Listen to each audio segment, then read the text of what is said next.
dignified members of Sunrise family and my dear friends, a very great morning to all of you. Very great morning, Megha. I am Megha from 11th Science Foundation. Today I am here to tell you the chapter summary of chemical equilibrium.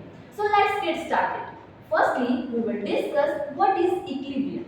Equilibrium, it is the state of process at which the measurable properties such as temperature, pressure, and concentration do not show any change with the passage of time. Equilibrium is attained when the rate of two opposing forces become equal. There are two types of equilibrium, static and dynamic. And further, dynamic are of two types, physical and chemical. Today, we will discuss about chemical equilibrium. If the opposing forces involves the chemical change, then it is known as chemical equilibrium. It occurs only for reversible reaction. Here, rate of forward reaction is equal to the rate of backward reaction. Now, law of chemical equilibrium. Before discussing the law of chemical equilibrium, let us discuss about law of mass action. At the constant temperature, the rate of the reaction is directly proportional to the product of concentration of reactants, with the concentration term raised to the power of the stoichiometric coefficient given in the reaction. At equilibrium, rate of forward reaction is equal to the rate of backward reaction. Now about equilibrium constant. Equilibrium constant is the ratio of the product and the reactant with term raised to the power of the numerical coefficient given in the reaction.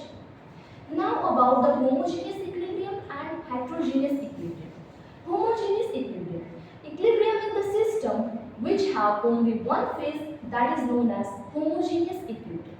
For example, nitrogen plus hydrogen gives us ammonia, where nitrogen, hydrogen and ammonia are present in gaseous state. So it is a homogeneous equilibrium. Heterogeneous equilibrium.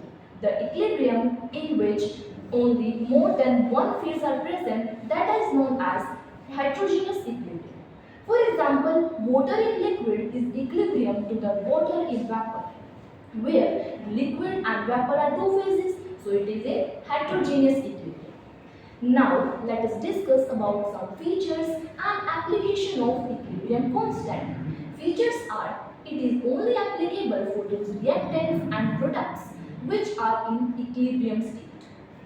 It is independent of initial concentration of product and reactant, and it is dependent upon temperature. Equilibrium constant for the reverse reaction is the inverse of the equilibrium constant for the forward reaction.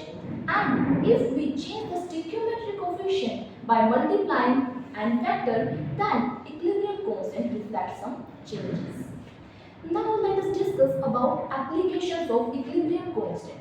That are, it helps us to predict the extent of the reaction, it helps us to predict the direction of the reaction, and it helps us to calculate the concentration of equilibrium. Now, at last, let us discuss about Lee-Chatter's principle. It states that if any factor, just like temperature, pressure, concentration, show any change, then it will disturb the equilibrium of the system. Then the system will change in such a manner that it will reduce the effect or counteract the effect of changes. Now there are some factors which are affecting the equilibrium. That are effect of temperature, effect of pressure, effect of concentration, effect of inert gas and effect of catalyst. The three factors that are effect of temperature, effect of pressure and effect of concentration brings change in equilibrium. But the two factors that are effect of inert gas and effect of catalyst do not bring any change in the equilibrium. This is all about from my side. Thank you. Have a nice day.